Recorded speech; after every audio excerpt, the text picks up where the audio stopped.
So we'll continue from creating our missiles this time. We're gonna be shooting random missiles from the center of the ship after certain frames, and we're just gonna let them try to catch our ship. For the moment, we can turn off our impact machine gun or the laser bullets. I think we can create it here. Let's rename this maybe ship guns and missiles. So we will create another node here but before we forget, I guess because these are our random nodes, we should probably drop in a placeholder missile for the pyro cache to be renderable, so we don't forget. Missiles RS. No, these are not missiles, these are bullet hits. That's gonna be two. One is volume bullets RS, bullet hits, let's call it bullet hits RS, and bullet hits, let's maybe name it to PRT as in particles. And then let's take this guy, copy paste, and this one is gonna be our pyro sims, so wall, which we will use redshift instancing. Now we can have a look at the the sourcing for our missile. So let's rename this our, and I think the ship at the back was ship B, ship A. Where is our ship B? No, ship A is our ship that will shoot the missiles. Yes, as in we already put it on the left side. So let's call this ship A missile, and let's go inside and let's object merge our ship A. I'm gonna lock this here, so let's go in our ship A. Where is our transform is here. Okay, we can bring this guy in here.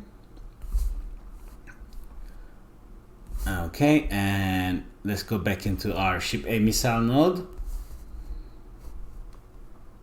and then we're going to we just need a point actually at the center at the moment, so we can shoot it somewhere from here. So I guess we can create a pack and transfer our velocity. We don't have a velocity here, that's fine. We can put an add swap. We don't need the geometry itself as for the moment, so just delete the geometry but keep the point, and that's going to give us our animated point. We need a velocity for this, so our missiles they know which direction to go to. Change that to compute velocity, and now we're going to drop in a popnet here to shoot off our missiles. So let's call these missiles dot, and let's dive inside. As usual, we are going to copy paste our collision objects from our guns setup, which was in our Gatling laser network. So this part I want to copy. Let's go back in the ship missiles, paste. Okay, drop and merge. Left effects right. I do want to put a gravity here as well. Okay. Well, we could probably do that by pop force, so that's fine. We'll leave it as this. So then we need to decide until when we want to shoot, right? This, because we don't want this to be so random. Maybe a moment of opportunity. That's when our ship shoots. I'm gonna load the city and everything, scrap the simulation for a while to decide on when I want it to stop shooting. Maybe we can start shooting here, so our missiles go up and down, and then maybe they have an impact of a few buildings whatsoever. So I want my missiles to stop shooting around frame 240. Frame 240 between maybe, I don't know, shoot like for 50 frames, I guess, from 140 to, as he's diving down, 200. Okay, let's stick to that. So I can go to my bird, and my constant bird rate, I want to give a condition, so it's like almost like 1 missile a frame. So let's start with $F less than 240. Okay, and I'm going to create a pop wrangle now, because I want to create a rule. I want to, if a particle passes, when a particle is lesser than a certain age, I want to define that as an active group. So then almost like its fields runs out after a certain age, and so it can crash. So let's start typing by creating a string called group, and that's gonna be active group. Nope, mistype. Active group, semicolon. Okay. Now I want to create a condition called at age less than 10. Okay, this is like an if statement pretty much. It's the short form of if statement. You can find an example of this in the make group from I'll just show it actually. You can use this if you drop in a wrangle. In a wrangle, I think I've said that a few more times before. So like I think what we're using is kind of like color based on point, group based on threshold. You can study this, examine this. The one thing that is really cool is here. I think it will help you for loops to create. This one creates hair, but this is really cool for learning loops in Vex. So have a look at that. So now we want. Sorry, this is the condition, right? Yes. And then I want to say set point group geo self or 0 group at point number. So if the condition is satisfied, make geo self. This could be 0. Okay. So now I want to put a pop force. This pop force is going to be just for randomization along the trajectory of our missiles, but I want this to only work on active group as well, which is not going to be available here because we need the first we need particles that are lesser than 10 frames old here. And then we need to set our start frame to when did we say we're gonna start shooting? Around here. Let's have a look again. So we need like 5-6 bullets going. So I guess here, yeah. So we can change the start frame to 135. And let's go inside again.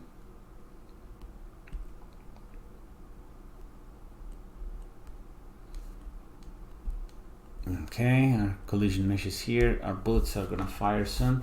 We really want a fast acceleration from our bullet, so let's put this 2.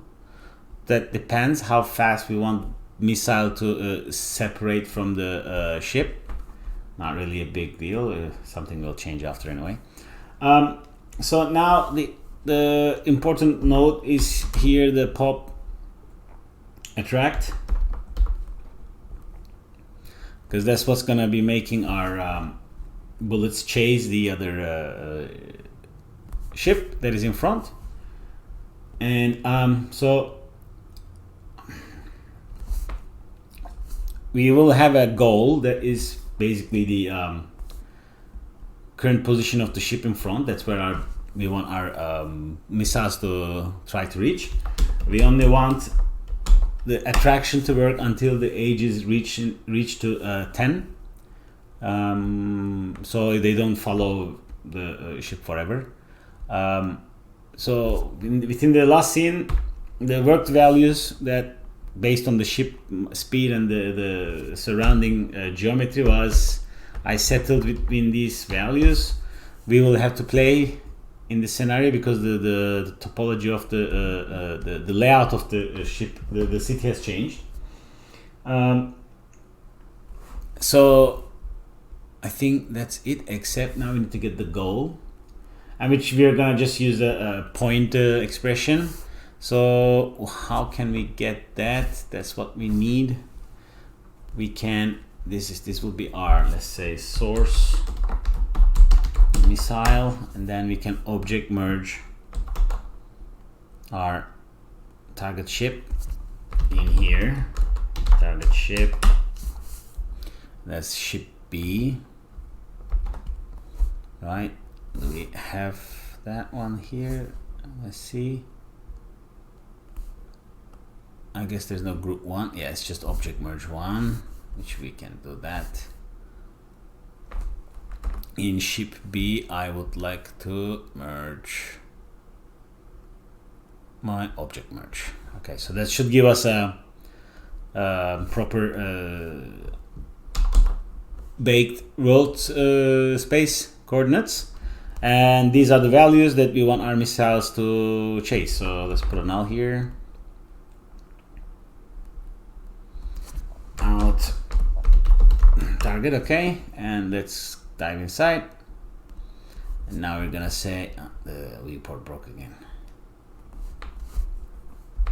Okay, and now we're gonna type point expression, and then we're going to, I wonder if this accepts second input, third input. Not really, no. Surface points, these might work, but it's, I don't think it looks for a point. Yeah, it does actually. I guess we can do that. First context, second context. So goal, I can delete that, I suppose. I want it to follow the second context, which we can try, but I think I tried that and it didn't work. So if I put that here,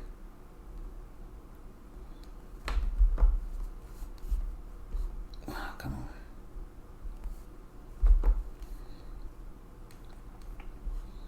I think I tried this and it didn't work.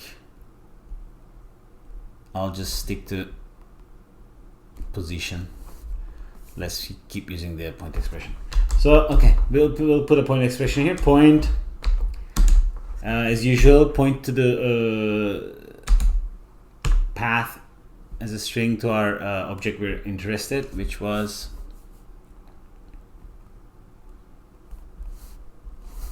out target.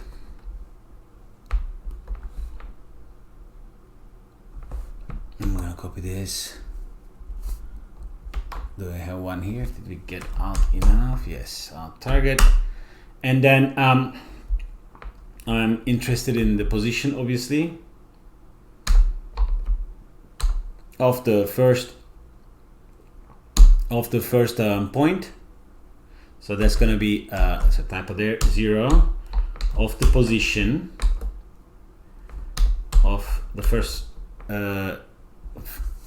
number of the vector. So that's 700. Let's cross check. So it should be the x is 700, which is it. Yes, that's correct. So let's move forward. And okay, after this tutorial, I'm definitely updating. Where's Pop track? Okay, so I'm just gonna copy paste this, and in order to get the y component, we just need to change this 0 at the end to 1. So that's gonna be y, and we'll do the same as RZ. Okay, here we should put a trail swap because the attract force in the DOPNet for particles can predict which direction to go, and which direction is our target going. So we should definitely bring that in as well. And to do that, I can just change this section to V. So instead of position, I'm getting the velocity. So I'm gonna do that again. Y component and Z component. Okay, so that should do the trick. And we want to add some kind of gravity as well. I guess this should give us what we need in terms of bullets chasing each other.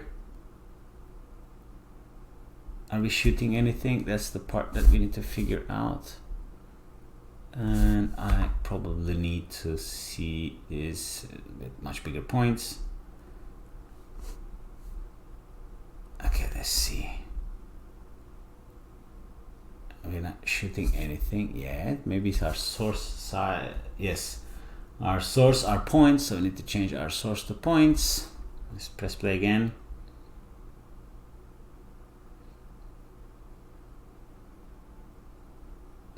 Okay, they're not really. We're not shooting. Is it bouncing? Oh yeah, it's hitting a building.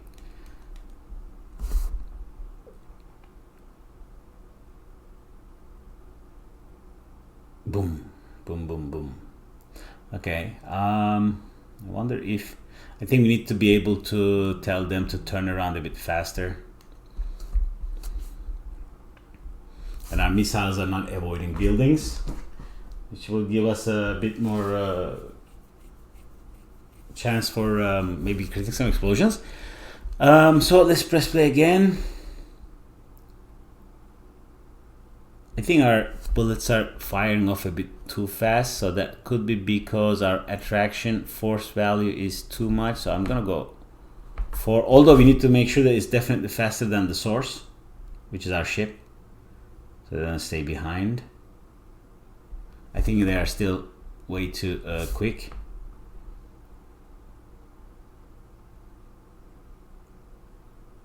And we can definitely start shooting earlier as well. So I'm just going to increase the rate here. So this is because it's just returning 0 or 1 as a condition. So I'm going to put 2 here, so or even 4. So it should fire more missiles now. Yes, okay, that's kind of working. I want to make sure that I actually have the groups working as well. So active group 10, yes, that's working. For scale, maximum distance, speed scale, maybe our speed is too fast at the moment. We may need to play with some more values. For scale, I'm gonna go 2. I want to look from top. Play with these values until you're satisfied.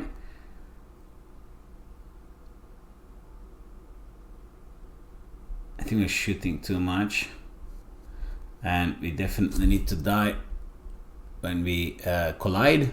Add hit attribute, so that's, I think, something we need to do, and then we will die when we hit.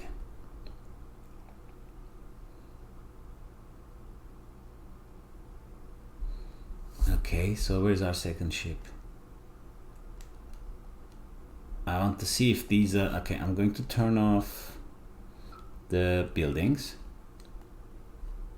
because I want to see if my bullets are actually trying to follow the ship.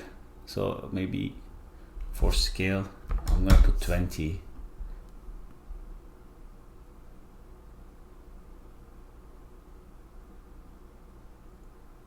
Okay, they're definitely trying to follow the ship. I think, however, I think we're too fast when they shoot.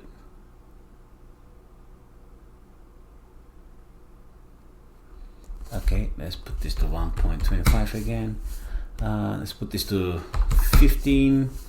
Okay, I'm gonna look from the flight cam with this turned on, as well as, but we just want the missiles, right? So let's rename this the top object to missile. Okay, and then maybe select the object to missile as well.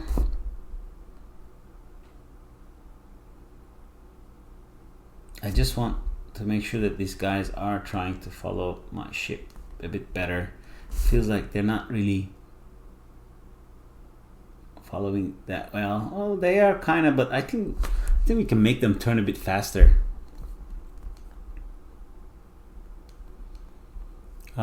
Pop force, I think that's gonna be the scale. And maybe we can say predict intercept. If I press play now, maybe we can shoot a bit less.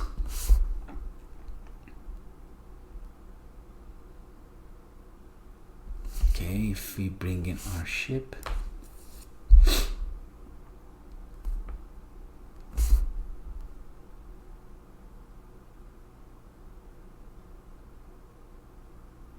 Okay, a few goes through some building, a few is kind of going. Remember, these are not smart bullets. I think we can try a crowd tool here that we used for our traffic. Where was it? No, we didn't use it because it was too heavy. Okay, right click, crowd, source trigger. No, it was a crowd source state transition. It was for avoiding collisions, I think. I don't remember, but there's a crowd tool for it. Pop steer, yes. I think pop steer obstacle. Okay, we can try this one. Let's try it. Just we can put in the buildings here, which is this guy. So we can tell maybe bullets to avoid the big building, but this should have an impact on the speed of the sim. And if we put the buildings as well, so they'll still try to reach, but to avoid the buildings. And let's see if that's working. Let's see if they'll try to go around. So far, one didn't made it. Okay, we probably need to. Okay, two made it. I think we need to force them a bit more. I'm not sure how this exactly works, but it works as a pop force. Okay. Maybe we need to go a bigger particle scale. Multiplier collision padding. Increase the effective size of the objects can be used to control how close German agents can be. Okay. I guess we can fire avoidance force. Let's put 20. I just did, I guess, front search distance 50. And then I guess we need to put something here like 5, completely random numbers. I have no idea. I just want to see the result. See if the bullets are actually avoiding anything. And it doesn't seem to be doing anything so far. Maybe it needs cross the force. Guide. Let's look at the guide. Let's see if it shows something.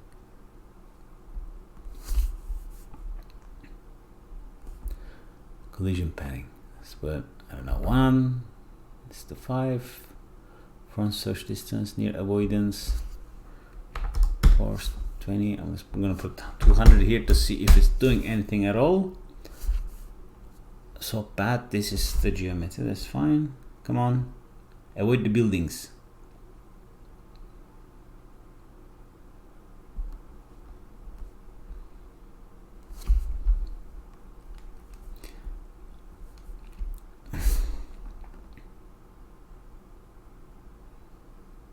This guy is always hitting it.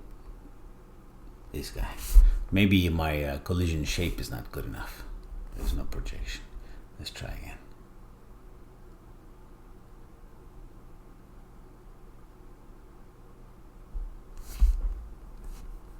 These 3 missiles survive.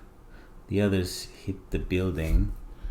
I am not sure why. Let's try the crowd steer first to see, but there's not. Maybe pre-solve. Okay, I'm gonna give it a one more chance. Now these bullets are just dumb and they just crash into these buildings.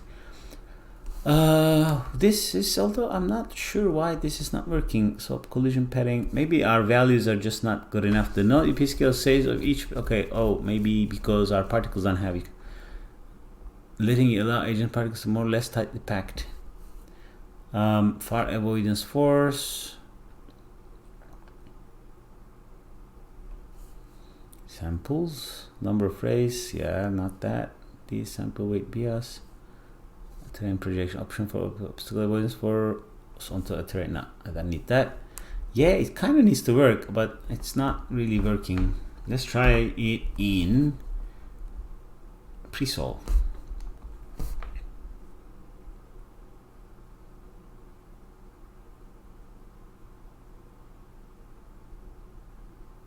No, this is still not good enough.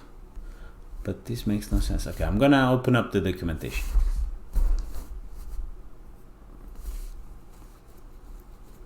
Okay, so I did play with the settings a little bit to get the right look, and the one that helped most was to turn on the guide, and here are my numbers.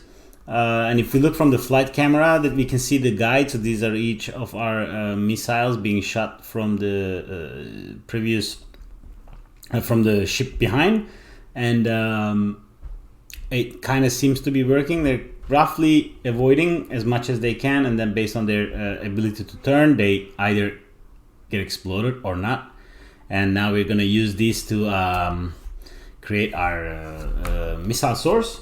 So we can get up one level and create a DOP import field here under the DOP network, DOP import field, and we want the DOP network to be our missiles, and then inside the missile DOP, we remember we named the pop object as missile, which means we can just drag and drop the DOP node here, and then put a slash, and I go missile, and just make sure there's no typo, capital M, yes, and this should now we'll be able to fetch the information we need. From the presets, you can select particles. So if I turn on my visibility here, I should see my particles here with their age and some attributes. And what we can do now is to get rid of again of the attributes we don't need. So let's call this import missiles. Okay, and then attribute delete. I think the DOP import also has attributes to delete, but it's the attribute delete kind of gives you a drop down, which is easier to use. But I already have my filter, so I'm just gonna paste that. So I just want to delete everything except velocity, ID, life, and age, right? And I just get rid of everything pretty much. And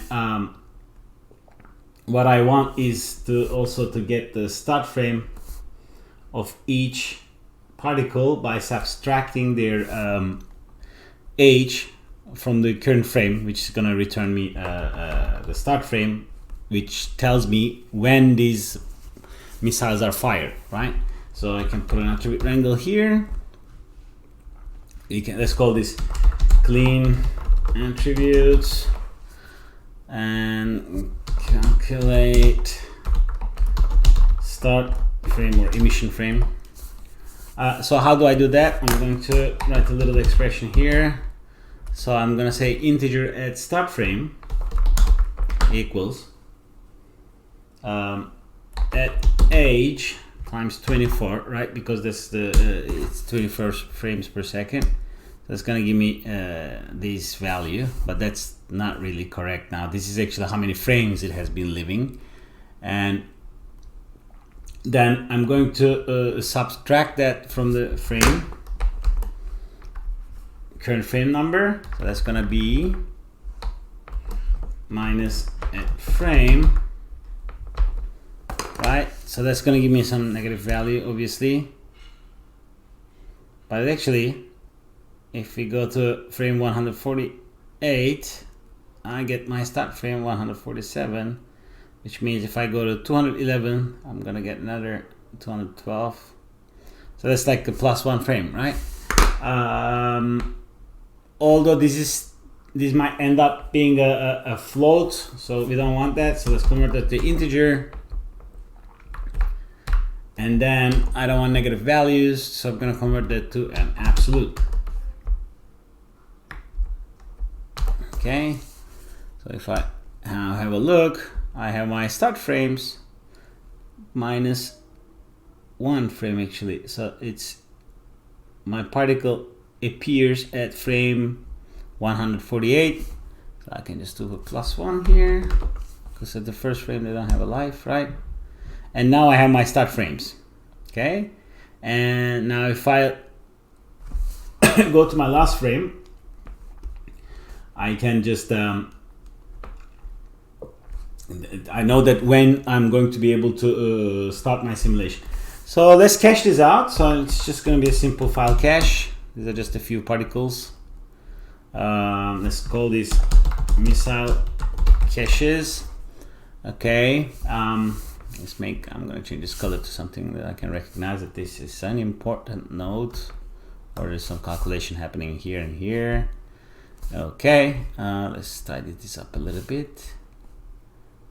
This I like to use because it gives it nicely shows what is linked to where, if any information exchange is required. And I don't remember where we were saving, so I'm gonna go to ship guns, and maybe this guy can be also flagged. So I'm gonna copy this path to make sure that I am consistent with my caching. And yeah, so that's gonna be the missile caches. So let that cook, which should be quite fast. This starts from 135, but that's fine. So let's cache it out, and it's cached. Load it back. Just a few caches. I don't think yeah, I had that actually. I was thinking if I turned on the my terrain as a collider, but apparently I did, so that's fine. Okay, so now we have the caches. Now what I want is to create a time blend load if I need to interpolate. Okay, so I'm gonna put it here.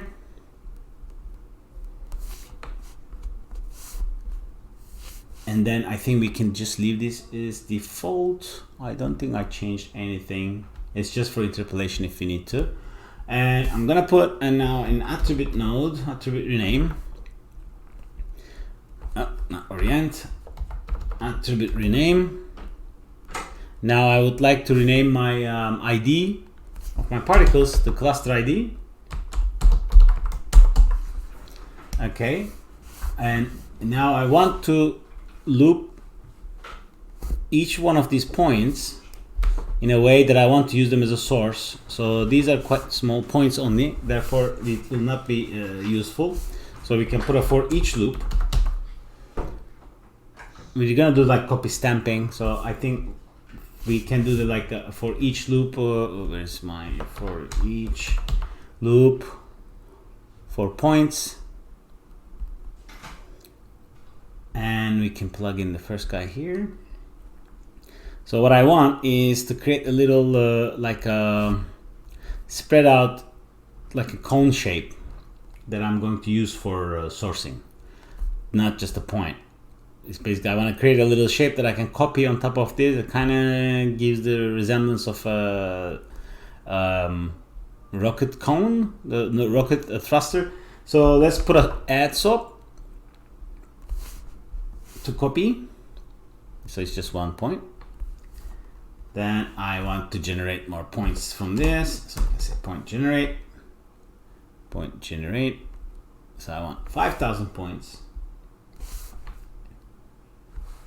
Actually, do we need this? Yeah, actually we don't need that, but I don't know why. Maybe this overrides the position.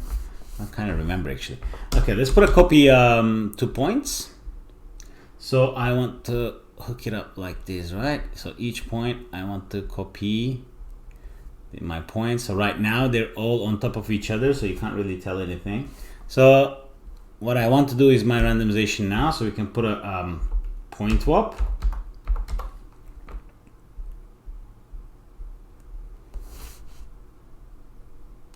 So from each point number, I want to create a random value. So I'm going to drop a random point, random swap here.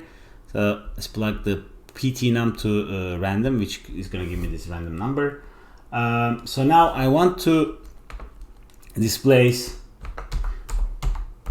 each one of these points along a certain normal, which is the velocity. So it's going to kind of like stretch along its axis, right? And so I think if I can already see the result of this if I just shift it like that. But now what's happening is every single point is shifting the equal amount, which I don't want, right? And that's where I'm going to use my random hooked up to amount. But now it's kind of like too much as well, so I want to be able to control that slightly better as well. So then I'm going to put a multiply constant here. This is something that will be something that I don't need to play so much, so I'm just gonna kind of drop this. So you see what I'm trying to do here is that I'm offsetting each one of these points randomly along a certain distance, and I used 0.2, but I think that might be a bit too much in this scenario. It's gonna help us with the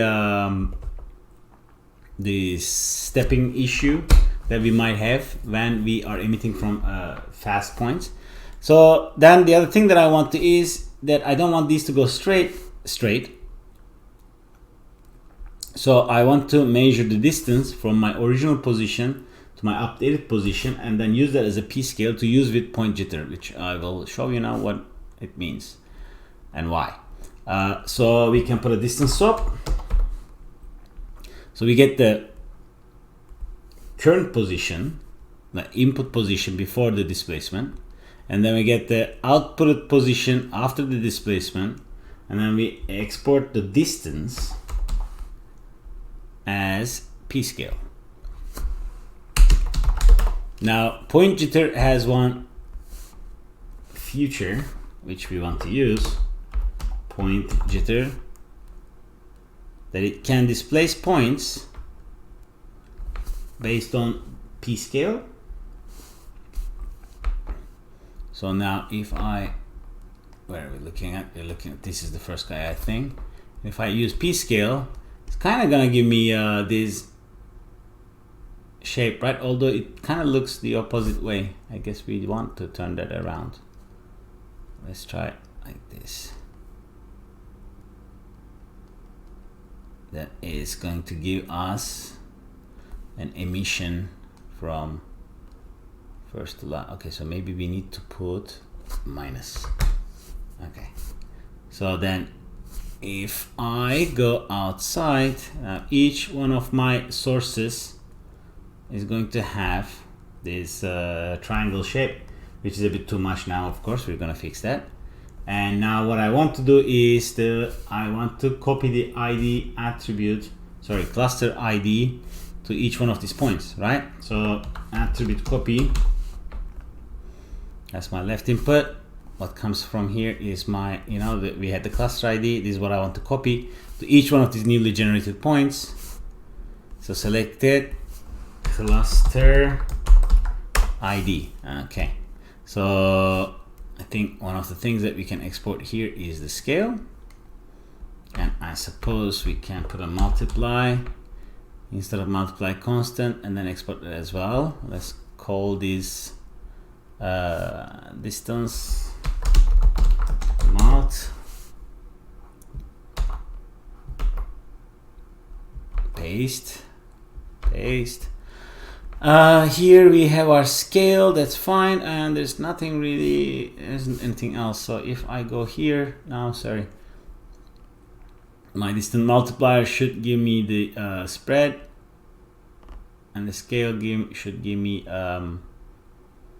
the distance, and in point jitter I can then dial down how much spread I want. So if now I look through my flight camera and press play, I should kind of get trails which I can use for a nice source. Although I think it's quite static, so in the seed we can say $F. It's gonna give us a bit more changing every frame range scenario. Okay, so that kind of should work. Now what we want is that I want to be able to wedge each one of these sources separately, right? And we're gonna use the cluster tool here, which is gonna be super handy.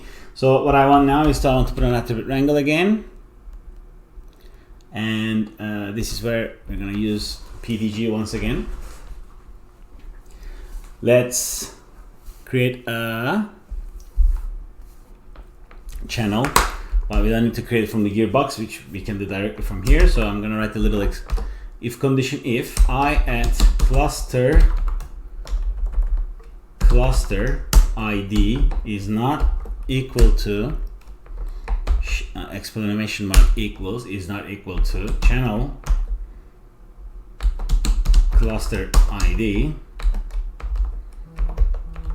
remove point 0 at point number. And if I now click on this guy here, I should get that, and this is supposed to be CHI, I think. Yes, let's do a CHI, so it gives me a slider for integer. We have a little typo here. Okay, so if I now move the slider around, my source should change each based on the cluster ID. Okay, now the other thing that I want to do is probably I want to change my promote my, let's call this actually keep range, keep wedge, and I think I want to change my start frame, because I had a start frame attribute here which should be still here, yes, and as a detail attribute, so I'm going to promote it, attribute promote start frame, which should be here, to detail. Okay, and I can delete the original one, and this is finally now the source for my missile trail. And I'm gonna call it out source. Okay, let's save it now for as number 9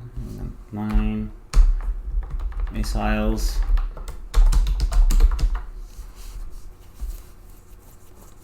Okay, now I think at this moment we can go outside and use the shelf tool to do the bidding. Hopefully it should work quite well. So ship missile I'm going to turn on.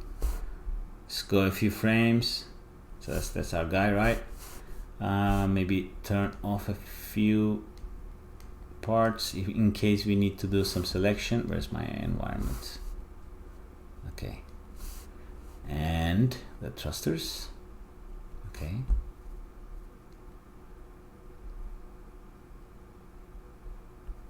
Okay, maybe the lights as well. I don't need to see them in the screen. Okay, so let's select now the I guess, I'm not sure, smoke trail. Yes, this is the node, and we're gonna have a look on how this works as well. But if you select it and then click on smoke trail,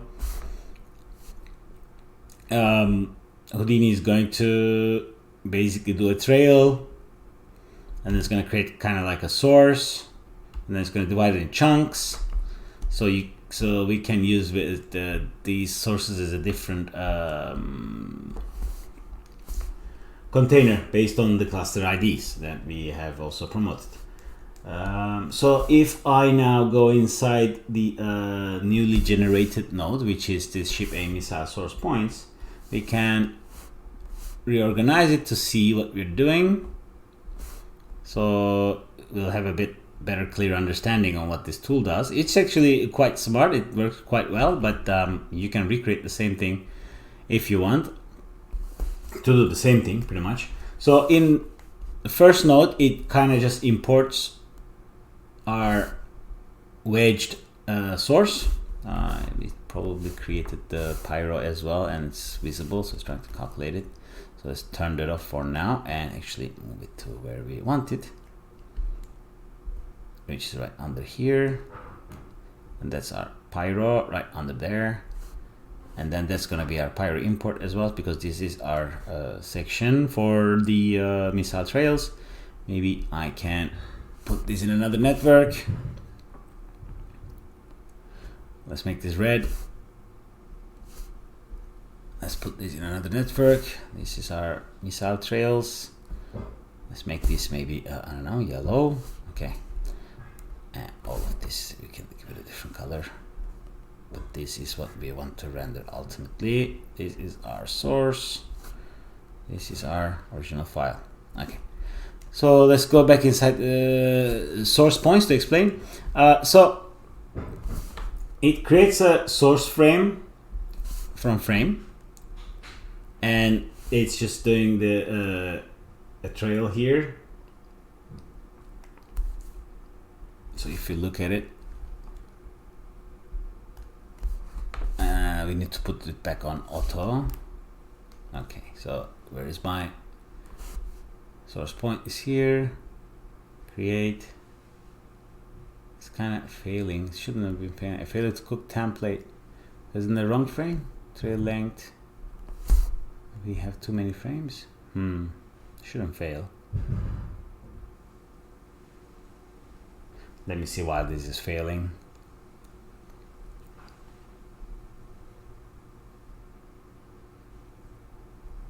Maybe our restrise values are not too optimized. Okay, let me continue with on manual to see what's going on, because I don't want to go further down. Okay, is there anything else visible? I don't want to cook something else as well. Okay, pyro import was on, so let's try again to make sure that we have the source. Okay, so this is our source. Okay, and we're gonna create a source frame. Trail sub is, let it cook. It's erroring. Invalid source for each and one error, failed to cook template geometry. Did we not cache it out? Maybe we need to cache it out. It's erroring on loading it out source. We don't have to. Okay, I'm going to have a look into this a bit more detailed in case something is breaking, because I think it's complaining because not finding the correct frame at 4 inch and 1. Let's try again.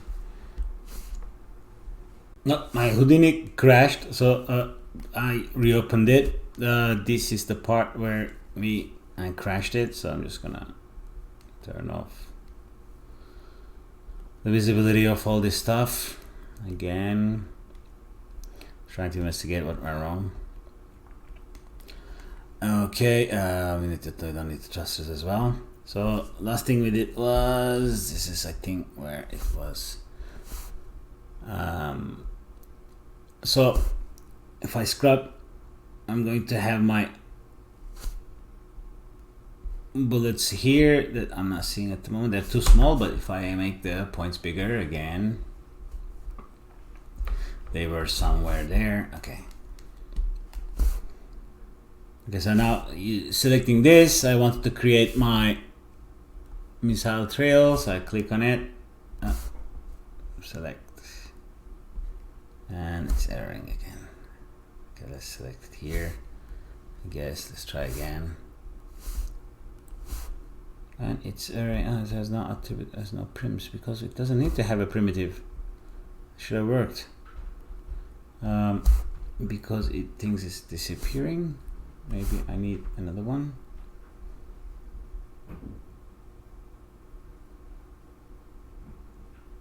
at this frame.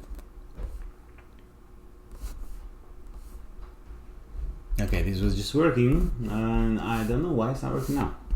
So I need to investigate it even more. I'll check guys now. Clustering, maybe I will save and reopen my scene. Let's try that. Let's see if that's gonna do anything. Okay. Just gonna open a new Houdini to see what is the problem here. It's opening on my other scene, other screen. Okay, let's reopen the scene file and try to see why it's not working. Okay, even if that doesn't work, we're gonna recreate the shuttle by hand. Okay, so here's my cache, those yellow points. Okay, and FEM, where are you? Pyro FX, smoke trail. It's not prims. Okay.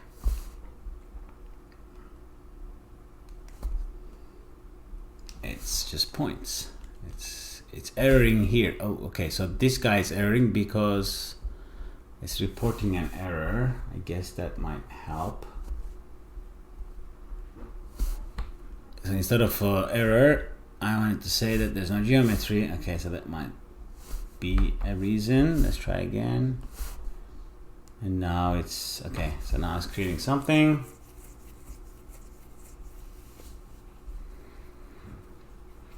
Okay, we're just gonna let it cook. Okay, so now it gave us this trail, right, like we were doing before. And I was trying to explain you what this is doing, and it wasn't kind of doing it exactly the way I wanted anyway. So we were gonna kind of modify it, but I just want to show you what we are doing here. So it brings in the points of our selected wedge and creates an attribute called source frame equals the frame, which is here, and then it creates a trail swap to create the trail, and was erroring in the previous one because I think it was of the file error because we didn't cache the full frame range. So it kind of creates like a trail of how long, as much as this missile leaves, and then it kind of uses the cluster points to create clusters. So let's say if this is becoming too heavy because the missile is moving too much, you can just do 20, and 20 is going to give us a bit like a shorter, more clusters. So it's calculating, it's going to update, but we don't want that. I think that is fine for now at least. And then what it does is that it transfers the cluster ID onto this range of points. So this one gets like 9, and then so on and so forth. It's changing, as you can see. And in the create density is the part where we are adding our values. So like we have the density and the temperature, and I'm going to leave them as default now. Particle size, I'm going to leave it as default 0.0625. That's fine. And there's the add noise here. I think this is also, I'm leaving it as it is. Don't really need to change anything here. Nothing that's so complex. Although the voxel size is quite important here. That might end up being too big because, so if I go in, I'm gonna put it on manual. I want to change my particle scale to 0.01 here. And I want to keep the normalize on, because the particle scale will create like a really big voxels, and I'm trying to avoid that, and it actually slows down our setup considerably. And I need to now find some particles somewhere here to make sure to see that that's actually doing something. And yes, that's what I want. It was not visible because I was in the wireframe mode. So that's kind of like our source per frame for our missile. So if I want to play with the settings, I can change the particle scale, but it's kind of like slowing it down. We really don't want this to be slow, so I guess we can just go at the end and increase the particle scale. Maybe instead of dividing by 4, let's go divide it by 2. It should give us a bit more scrubbable speed. Oh, okay. So now we have the out density. That's fine. So we also have this other part that is creating these instance sources, and let's see what this does. We don't need to play anything with here. This just kind of keeps the cluster points right in the center, and then it just kind of removes based on if it's not equal to the source frame, which is pretty straightforward. So let's stay on manual, reorganize our missiles here. That's the part that before it crashed. So that's our source. Pull this down. We have to do it again. Sorry about that. This is Pyro import. This is our source. No, this is our output. This is our preparation, our source, and our output. Okay, so this guy was our missile ship guns and their impact. So this is the guns. This is the missiles. Okay. Let's give it a color, right? This one I picked. Let's pick it this time orange. I don't care. This one's green. Sure. So now I'm gonna go to the first frame. I'm gonna make sure that I'm on manual.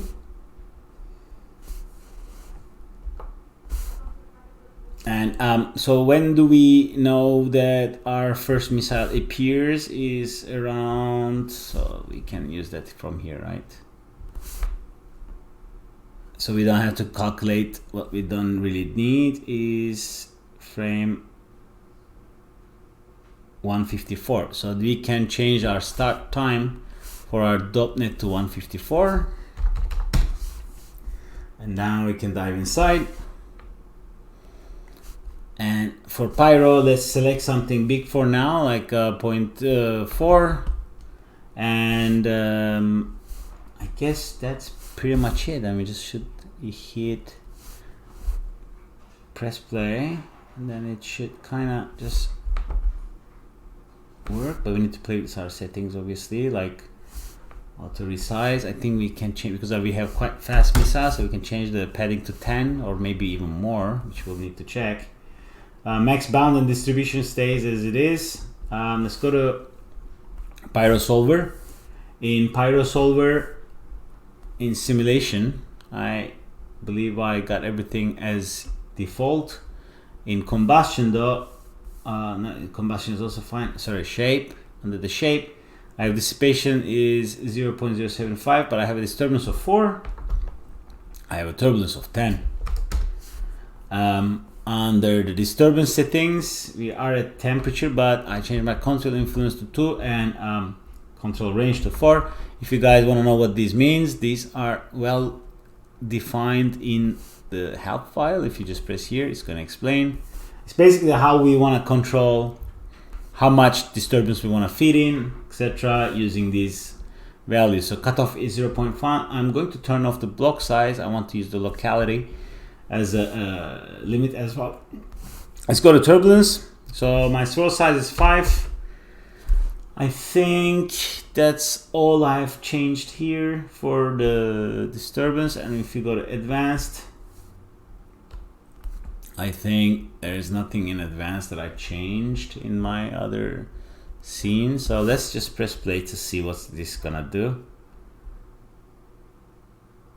So yeah, we are getting a bit too much inherited speed. Remember, we are firing backwards. So it's a missile. So I'm gonna go 0.-2 instead of my current direction. So that should kind of like shoot backwards, but I'm getting cut out sections, and that's most likely because either our source is too short, or our padding is not enough, or our substeps is not enough. So to remedy that, we can increase our padding.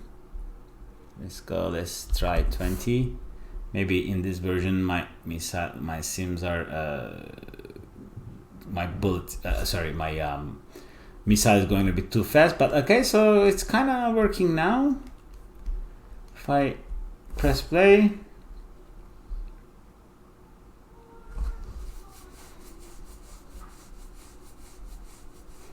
Yeah, this seems to be reasonable. If we look from also from the flight cam, so that's one of the missiles. So the only thing that is left now for us to do is to shade it a little bit better, I guess, which we can do from here for the sake of testing. Density as well. So it gives kind of a little bit of a breakdown based on the density. And then if you go to emission, I guess we can use that's the part actually we need to play to make sure that it's working.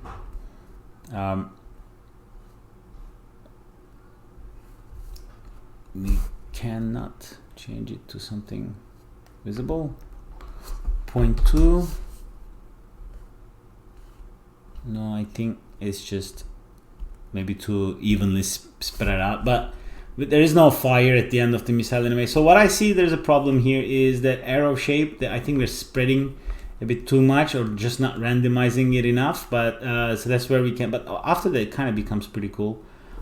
So let me play it a little bit more. So kind of like keep shooting as well, because the thruster after all maybe it's still a bit too much, or we can actually break that up a bit more so it's a bit more random. But for now I think it's going to serve the purpose, and we know how to change it. But the only thing we need to change to make sure it's working is actually changing our source in the keep wedge to make sure that our system is also working. So if I change to another bullet, like one of those, I don't know, that leaves a bit different, longer. So I don't know, let's change it to 4. Okay, 4 starts at this frame, 191. So if we go in now, it's going to recalculate the source points, obviously, because we changed the source. And then if we go into PyroSim, press play, hopefully it's going to start spawning containers at the good frame.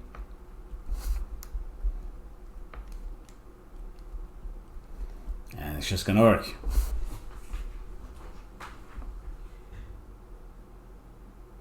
Okay, our resolution, remember, is not very high at the moment. It's only 0.4. But instead of now creating a huge container like this, basically Dean is creating a container where it needs. These containers do not talk to each other, but it's not gonna be a problem for us at the moment, because this is just gonna be because we are kind of passing through these volumes anyway, so it's just gonna be, I think, pretty fine. We'll never see that edge.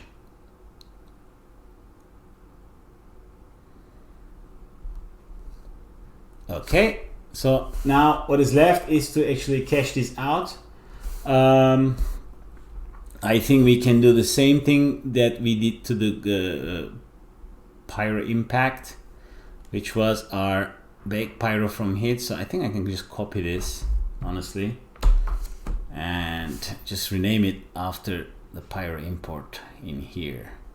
So that's what we are importing, right? So I can come in here, and then I can say I would like to, this is gonna be what we want to wedge, so we can do that already, which is our attribute here in the missile here, this guy. So if I pull it here, that should, I need to actually attribute, sorry, so I need to pull this here,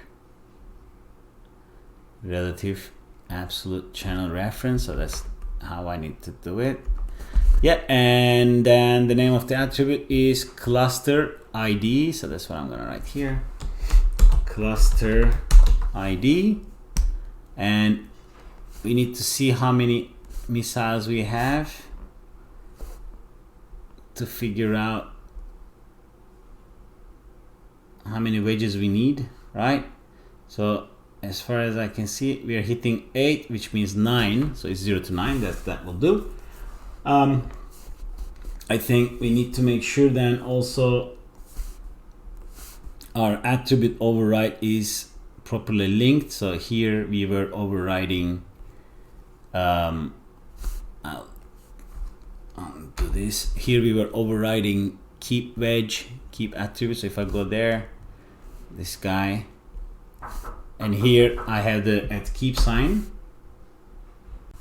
Okay, so that's how we connected as well. So that's what I'm gonna do, but this time I think it's not the @keep.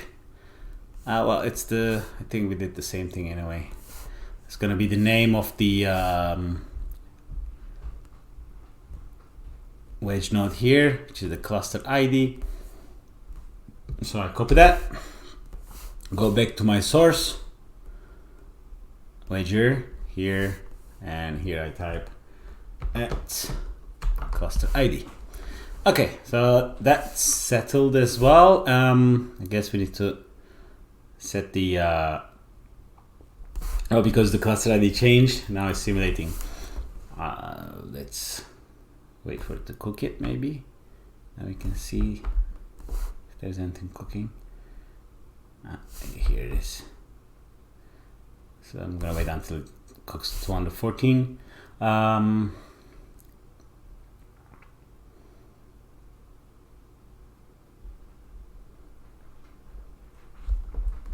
Okay, so I'm gonna name my top network bake missiles. Bake missiles. Okay, go inside. So these are wedger, which is working fine. Wedge count is actually 0 to 9, 0 to 8, so it's 9. Cluster ID, yes. So okay, that's correct. That's correct. Partition index is fine. Pyro wedges. Okay, yeah, that's the part that I need to make sure that I'm writing into the correct place, so don't overwrite. So this is from bullet. This is now missiles. We're gonna say it's missiles, and I think I can save and cache that out. And obviously I want to be able to load them as well, but I'm just gonna copy paste this so I can link the output of this to here, which is gonna be missiles volume rs. Okay, and then we're going to be instancing lights to the source of our volumes. Like here, I want to have a point that lights this section, so it kind of gives like this orange light. So now I'm gonna, so I did save. Actually, let me maybe drop the quality of the sim even more, so I can have a little bit of like a fast version of what I need.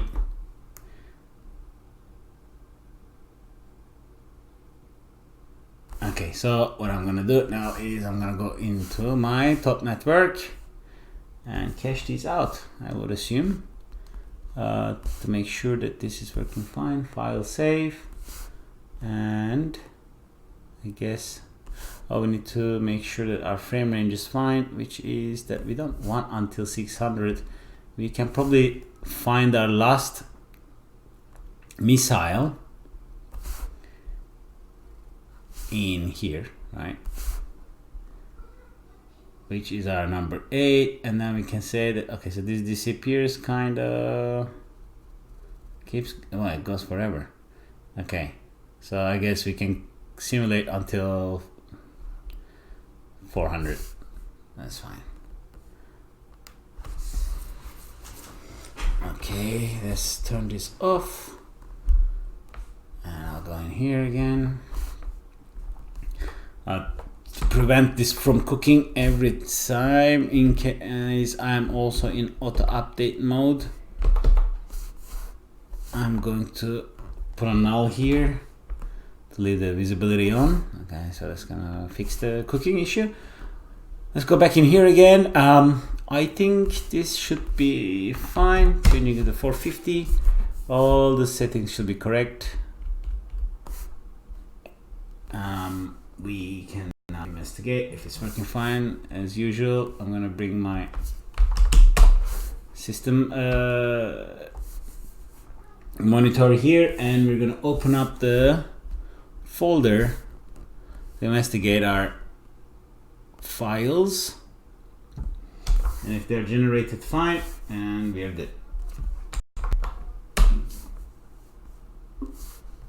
Just a second for the folder. Okay, so let's put this always on top as well. Let's save again. And actually I do want to make sure that I'm not using more. No, that's fine.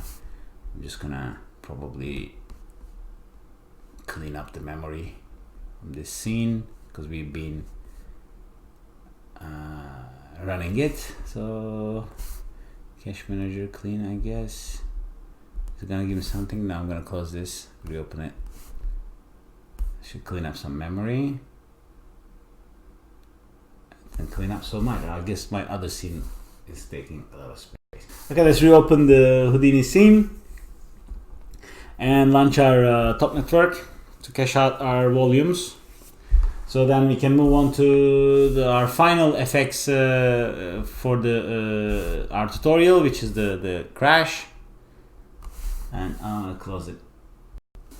And then we're going to do some. We're gonna pick a frame to prepare our render scene, so we can apply it to all our cameras, and that will be it. Number 9. Okay, let's load it in.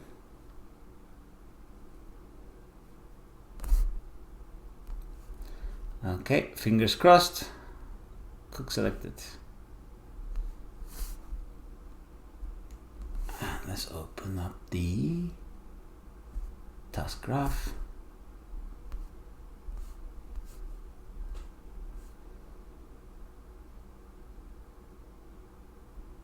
Okay, I'm going to hit pause and oh wait, it's running Wedge 7 at the moment, and it should start writing out files very soon. Okay, since I think because our scheduler is set to 8, it's kind of dividing 30 to 8, and then it will try to be, which is 24, right? No, so it's kind of, I think it's gonna run 3 sims at the same time. I hope I'm not gonna hit the memory limit, but that should be fine.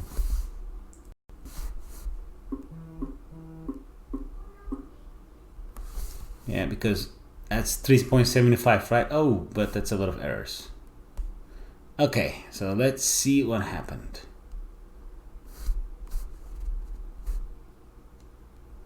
Task info. Why are we failing? That shouldn't have failed. It's just a sim.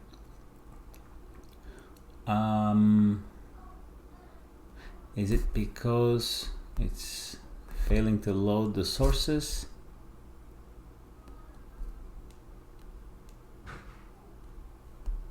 It's not really returning any error. Oh, maybe under here. Cook error, out pyro, cold after throwing an instance runtime error, mutex. Setting parameter. It's not a license issue. It's attempted operation failed. Cook error in input, out pyro. I need more information actually. Okay, let's kill our cook. Delete all results from dirty all. Delete all results, and it's keep trying to calculate miserably, but it's failing. Okay, let's double check our scene again. So that's fine. This, I know that works because it changes the values here, which ends up changing our source here, which doesn't fail because it shouldn't fail because this is set to no geometry. If the error if it's a missing geo, it should be fine. It's loading. I wonder if it needs to be hard coded because it's loading. No, it should be fine. I'm going to investigate from the other scene, and then we're going to get back to it. Okay, I was rushing, obviously. It was a bit of a stupid mistake, I hope. We did, because we copy pasted this, and then we did update our wedger to wedge what, but we didn't update what to pull in. And then out pyro, obviously, is not out pyro here anymore unless we give it a name, which we should, because what we did in the previous shot was to optimize our incoming pyro from the .NET, so we should still do the same thing. And I am going to do the exact same thing here, which we did for the explosion. So I'm just gonna copy paste that actually, but just to refresh our memories, I'm gonna explain what we're doing here.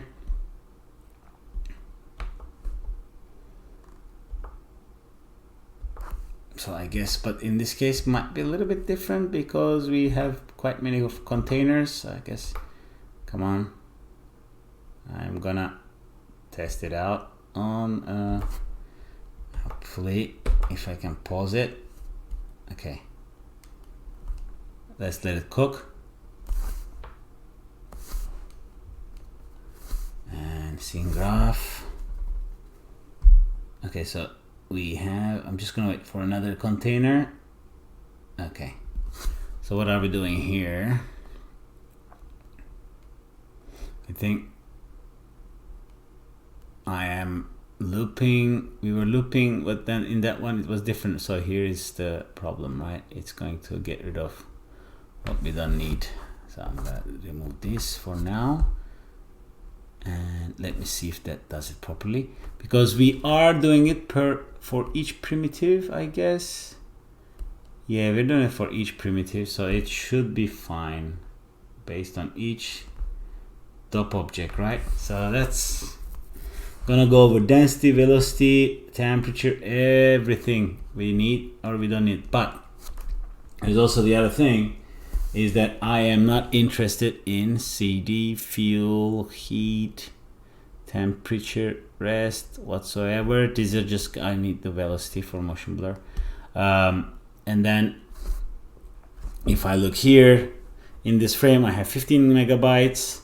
So then I'm going to, like we were doing before, we're looping based on our DOP object name. So it kind of like brings in pyrosim2, and then it's going to half the velocity field, create a little blurry field around it, and I use that to compress the density as well. And basically here we are 3 megabytes and here we are 200 kilobytes. So if I come here versus add from the same 15 gig at the end, same thing, 1 megabyte, slightly over. It might cause some issues again like we spoke before, but that's where we're going to create our, that's where we can play with our settings to make sure that it's not that low quality. But that is kind of doing it good. And then the other thing is, because there's nothing uncompilable here, so we just made a compile, so it kind of does it even faster.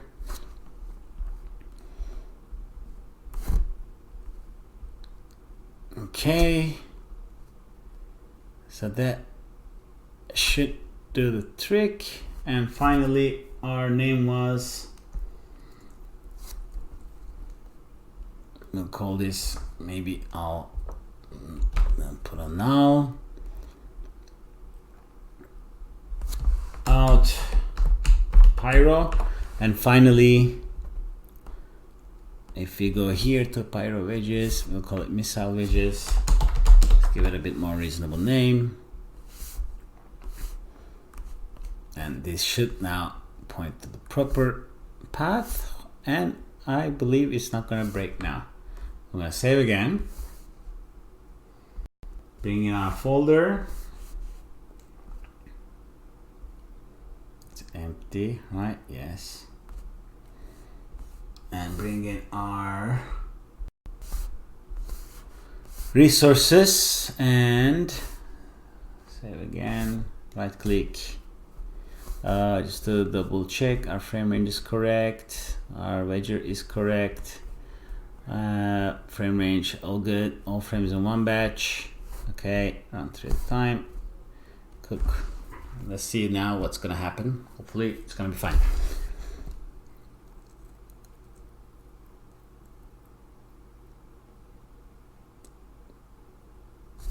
Okay, version 1 folder created, where 7 is created. soon we should see the frames popping in.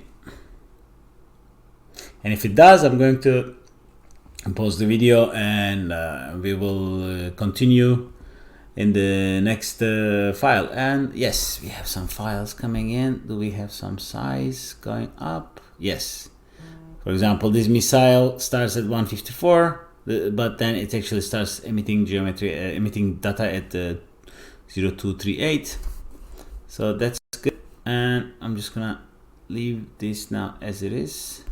So we'll come back once the simulations are finished. Okay, so that actually went quite fast, but because our resolution was not good, it was quite high. So let's observe our final result. So I'm going to drop in a file merge node. Let's maybe bring this in here. Load caches. This was our path here. So I'm going to copy this. Pretty much I just have to change the each index with $slice because that's how the file merge node works. So 0 to I had 9, 10 wedges, just no error. So if I turn this on, it should it should start loading our caches. So if we look from top, so we need to investigate certain things because it was like our pretty much first pass, which went quite fast, so on and so forth. I think this lines are from my viewport issues, which hopefully I'm gonna fix soon. So let me look from the camera and let's press play. They are really small in size at the moment, so they should just kind of work fine.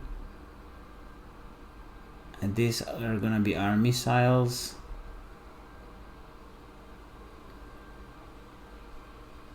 Okay, I see some problems already. But as you guys can see, it's actually kind of working pretty well, but I'm seeing some container issues here and there. That's mostly because our auto resize is probably too aggressive, and we need to fix that. Obviously, as you guys can see here, it's kind of working, however. So I'm gonna stop this video, but before we stop it, maybe just let's change certain settings. So I know that we have a bit more higher quality volume, so maybe subtract the bounce to something like less, field cutoff to something like less. I think we can increase the padding to even like 40. I think that should do it in my case, and hopefully something a bit more reasonable in terms of quality. Okay, so once this caching is also finished, now we're gonna set up the renders of these missiles, so we can move on to our little bit of destruction, bus destruction, space sci-fi bus destruction scene, and hopefully that will be concluding our lesson before we actually set up our render layers. So we'll be just in Redshift and a bit of Mantra maybe. Okay, thank you for watching again.